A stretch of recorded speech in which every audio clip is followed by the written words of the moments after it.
কল্যাণকামী মহিলা সমিতিৰ প্ৰতিষ্ঠা দিৱসত ভাষা ৰজা হেমচন্দ্ৰ বৰুৱা সৌৰণী গছপুলি ৰোপণ পৰিৱেশ সুৰক্ষা সমিতি। ইংৰাজী 21 জুলাই তাৰিখে কল্যাণকামী মহিলা সমিতিৰ 14 সংখ্যক প্ৰতিষ্ঠা দিৱস উপলক্ষে পৰিৱেশ সুৰক্ষা সমিতিয়ে ভাষা ৰজা হেমচন্দ্ৰ বৰুৱা সৌৰণী বৰ্ষজোৰা গছপুলি ৰোপণ বিতৰণ আৰু প্ৰতিপালন কাৰ্যসূচী অন্তৰ্গত গছপুলি ৰোপণ কাৰ্যসূচী গ্ৰহণ কৰে। গছপুলি ৰোপণ কাৰ্যসূচী শুভাৰম্ভ কৰে পৰিৱেশ সুৰক্ষা সমিতিৰ কেন্দ্ৰীয় সভাপতি ঋতুৰাজ বৰুৱাই। সহযোগিতা আগবঢ়ায় পৰিৱেশ সুৰক্ষা সমিতিৰ কেন্দ্ৰীয় উপসভাপতি পৱন বৰুৱাই। কাৰ্যসূচী অনুসৰি প্ৰথমে বন্তি প্ৰজ্বলন কৰে অলকানন্দ শ্ৰীকুমাৰী কাকতীয়ে। ইয়াৰ পিছত মুকলি সভাত সভাপতিত্ব কৰে কল্যাণকামী মহিলা সমিতিৰ সভানেত্ৰী ৰীণা কুমাৰী খিনিকৰে। মুকলি সভাত জিলা মহিলা সমিতিৰ সভানেত্ৰী অলকানন্দ শ্ৰীকুমাৰী কাকতি আৰু সমাজজ্যোতি বিদ্যালয়ৰ অৱসৰপ্ৰাপ্ত অধ্যক্ষা মৃদুলা চলিহাক সম্বৰ্ধনা জনোৱা হয়। দিনৰ 11 বজাত সমিতিৰ সদস্যসকলৰ দ্বাৰা সমবেত সংগীত, দিহানাম পৰিৱেশন, নৃত্য নাটিকা প্ৰদৰ্শন কৰাৰ লগতে বাৰিৰহণীয়া সাংস্কৃতিক অনুষ্ঠান আয়োজন কৰা হয়। কাৰ্যসূচীসমূহ পৰিচালনা কৰে কল্যাণকামী মহিলা সমিতিৰ সম্পাদিকা নীতু বৰাই। সহযোগিতা আগবঢ়ায় সমিতিৰ সদস্যা ঝৰ্ণা বৰুৱাই। আজিৰ কাৰ্যসূচীত উপস্থিত থাকে সমিতিৰ উপসভানেত্ৰী নিৰ্মালী বৰুৱা, সহকাৰী সম্পাদিকা ক্ৰমে ৰাখী স্বৰ্গীয়াৰী, নিশাৰাণী কৌশল, সহকোষাধ্যক্ষ ৰুমি সন্দিকৈ, সদস্যা ক্ৰমে বৰ্ণালী গগৈ, ববী ফুকন, ৰুমি নাথ, দীপালী গগৈ, ৰবি দাস, সুস্মিতা দত্ত, ৰাণী দত্ত। গছপুলি ৰোপণ কাৰ্যসূচীত উপস্থিত থাকে পৰিৱেশ সুৰক্ষা সমিতিৰ কেন্দ্ৰীয় সহকাৰী সম্পাদক অপূৰ্ব দাস, জিলা কাৰ্যকৰী সভাপতি ৱাজিদ খান, জিলা উপসভাপতি ক্ৰমে কিশোৰ শ্বাহ, দেৱাশিষ কৌৰ, বিচিত্ৰ বৰঠাকুৰ, স্বপন দে, জিলা সম্পাদক প্ৰতীক মৰাণ, প্ৰতিপালন সম্পাদক চন্দ্ৰশেখৰ চাহানী।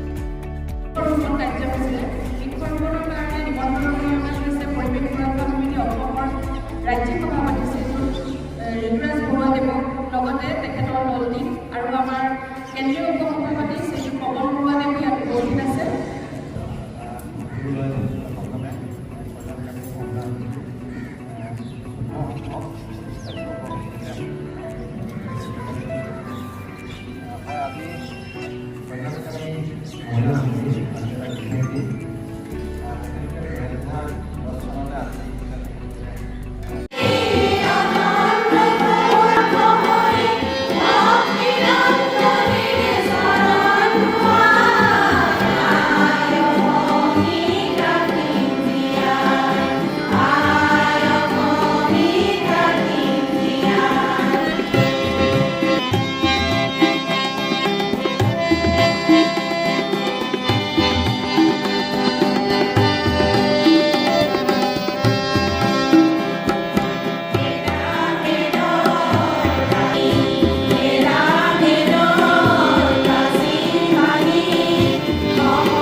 কল্যাণকামী মহিলা সমিতিৰ 14 সংখ্যক প্ৰতিষ্ঠা দিৱস।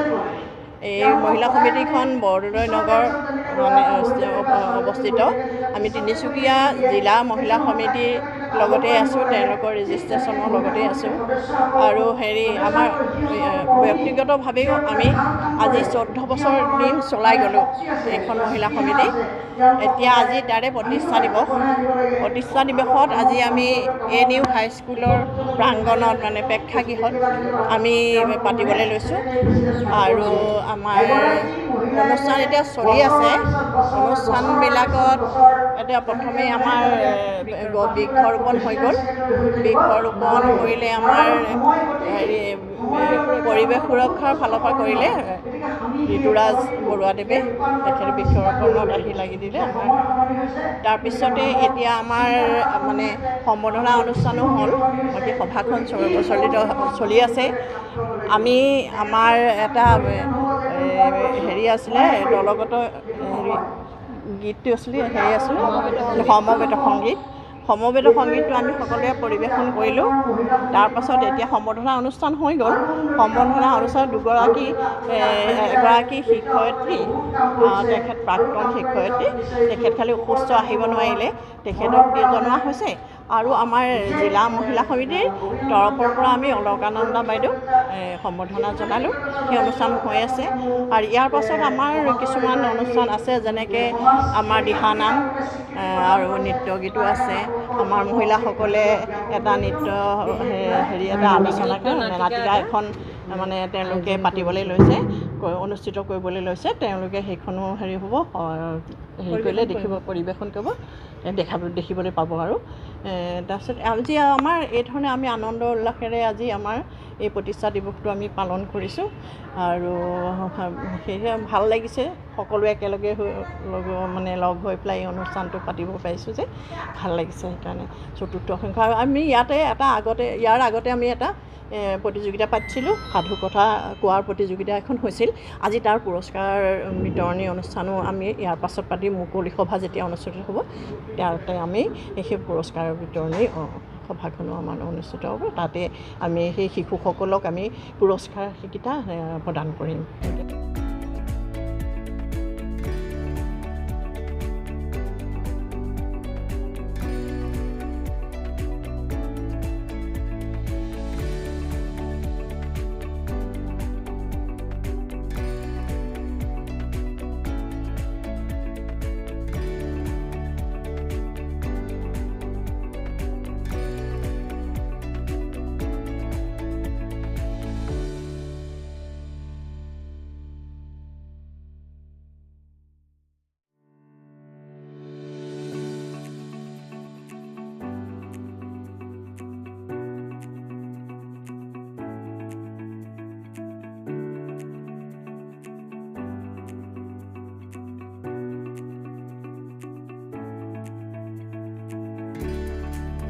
Bureau Report, Urban Tinsukia News.